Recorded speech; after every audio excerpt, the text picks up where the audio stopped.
What's up guys? Welcome to Day 137. বিকালে আজকেরা ঘুমাই নাই, সজাগ ছিলাম, তো এর জন্য ছাদেও আগে আগে চলে আসছি। রাইট নাও বাজছে 5:30। অবশ্য সূর্যের তাপ ভালোই আছে, আমার দিকে যে আলোটা রিফ্লেক্ট হচ্ছে তোমরা দেখে বুঝতে পারছো যে রোদের পজিশনটা এখনো ভালোই উপরে আছে। তাও আমি এখানে টিকে আছি এই সুন্দর বাতাসের জন্য। এটা বন্ধ হয়ে গেলে আমার আসলে এখানে থাকাটা একেবারে প্রায় অসম্ভব হয়ে যাইতো। দেখতেই পারছো কি সুন্দর বাতাস।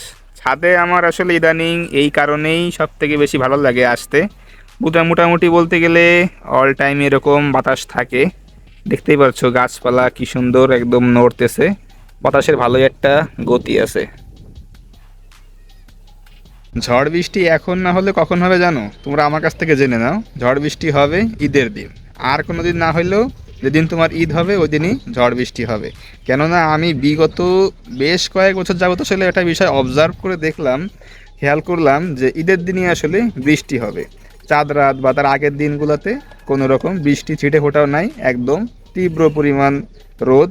সারপ্রাইজিংলি ঈদের দিনটাই কেন জানি শুধু বৃষ্টি হয়। তো এইখান থেকে আমি একটা প্রেডিকশন দিলাম যে এবার যে কুরবানির ঈদ, এইখানেও ঈদের দিনই বৃষ্টি হবে। এখন হবে না, বাট ঈদের দিন যে হবে। গ্যাস তোমরা অলরেডি বুঝে গিয়েছো যে আজকেটা কিন্তু আমার বাইরে যাওয়া হয় না এই টি শার্টগুলো নিয়ে। গতকাল বলেই দিয়েছিলাম যে টি শার্টগুলো নিয়ে আজকেরা বাইরে যাইতেও পারি নাও যাইতে পারি।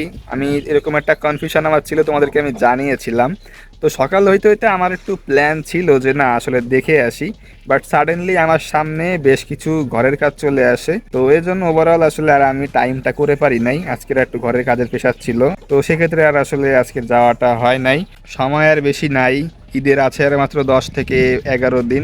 প্লাস আজকের আবহাওয়াটা গত 2 দিন থেকে একটু ভালো পর্যায়ে আছে, একটু সহনীয় পর্যায়ে আছে, গরমটা একটু কম আছে। তো সেজন্য আসলে একটু ইচ্ছা পোষণ করেছিলাম যে আজকেরাই যাব, বাট হঠাৎ করে বাড়ির কাজের প্রেশার বললাম একটু আগে, তো সেজন্যই সেই কাজের জন্য আমার যাওয়া হয় নাই। তবে ইনশাল্লাহ আগামীকাল আমি ওখানে যাব। আমি জাস্ট একটা ইনফরমেশন দিয়ে রাখতে চাই, সেটা হচ্ছে তোমাদেরকে এবার আমি যেখানে নিয়ে যাব, মানে আমি আমার টি শার্টগুলো সেল করার জন্য যেই জায়গায় আমি যাব, সেখানে তোমাদেরকে আমি এই ফার্স্ট টাইম নিয়ে যাব। আগে কখনো তোমাদেরকে ভিডিওতে আমি এই জায়গাটা দেখাই নাই। আর একটু যদি বলতে চাই তাহলে এই জায়গাটা বেশ সুন্দর, এবং বলতে গেলে একটু খুলনার মধ্যে একটু পশ এরিয়া, মানে একটু ভালো জায়গা বলা যায়। এর থেকে আর বেশি কোনো ইনফরমেশন আমি শেয়ার করলাম না।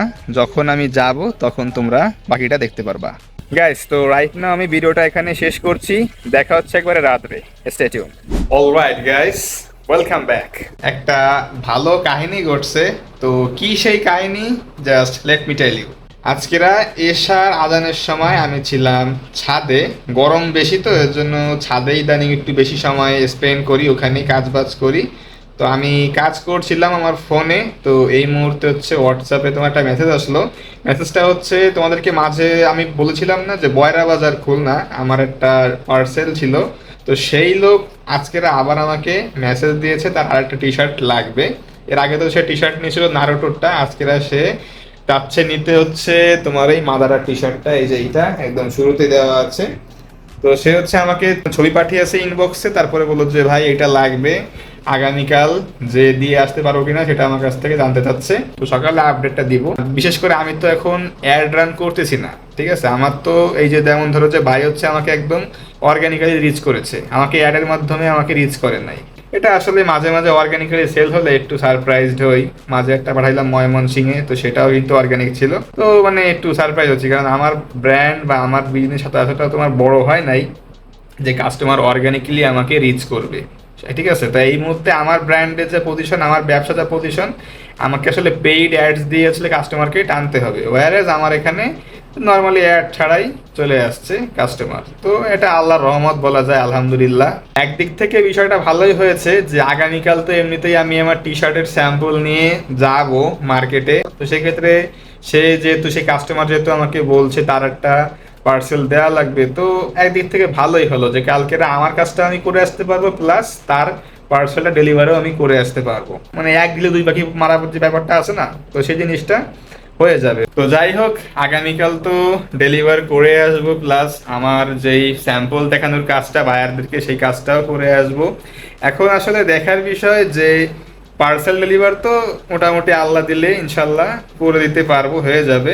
বাট সব থেকে ভালো হবে কালকের দিনটা আমার জন্য, যে যদি আমি কোনো ভালো বায়ার খুঁজে পেয়ে যাই, যদি বায়ার রাজি হয়ে যায় নিতে, তাহলে হচ্ছে কালকের দিনটা আলহামদুলিল্লাহ বেশ মানে মাশাল্লাহ একদম ভালো যাবে আমার জন্য। তো তোমরা সবাই দোয়া করো যেন পার্সেল ডেলিভারি করতে গিয়ে যেন আমি আমার সাথের যে মেইন কাজটা ওটাও ভালো মতো কমপ্লিটলি শেষ করে আসতে পারি, ভালো করে ফুলফিল করে আসতে পারি। এইটা সত্যি যে অর্ডার পাওয়ার পরে একটা বিরাট দায়িত্ব পালন করতে হবে আমাকে, বেশ ভালো প্রেশারের মধ্যে দিয়ে আমাকে এই টি শার্টগুলো প্রসেস করতে হবে। তো ওইটা তো আগে পরের বিষয়, তো সেই ক্ষেত্রে আগে জিনিসটা আগে ভালো বায়ার তো খুঁজতে হবে, সেই জিনিসটা একটা চ্যালেঞ্জ। এখানে চ্যালেঞ্জ মূলত এখন এইটাই আমার কাছে, ভালো বায়ার খুঁজে বের করা। তো সেটা যেন আমি করতে পারি, তোমরা অবশ্যই আমার জন্য দোয়া করো। আর যেহেতু আমি আগামীকাল বাইরে যাচ্ছি, সেহেতু তোমাদের তো অবশ্যই সেই বাইরের ভিউ অবশ্যই আমি দেখাবো যে কোথায় আমি যাচ্ছি। অবশ্য আমি বয়রা বাজারে তোমাদেরকে একবার সবকিছু দেখিয়েছি আশপাশে, তো সেক্ষেত্রে আমার মনে হয় পার্সেল দিতে গিয়ে আশপাশের ভিউ সিনারি তোমাদের সাথে আমি শেয়ার করব না। বাট আমি যখন আমার স্যাম্পলগুলো বাইরের কাছে যেই স্থানে যেই প্লেসে আমি যাব আমার এই স্যাম্পল নিয়ে যাওয়ার কাজে, তো সেই জায়গাটা তোমাদেরকে অবশ্যই দেখাবো, কারণ সেই জায়গাটা আমি আগে কখনো তোমাদেরকে দেখাইনি, এটা একদমই নতুন জায়গা তোমাদের জন্য।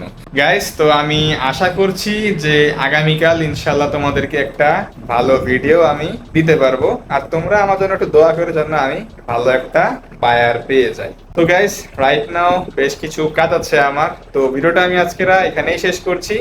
দেখা হচ্ছে ইনশাল্লাহ আগামীকাল। তো সেই পর্যন্ত take care on yourself and আল্লাহ হাফেজ।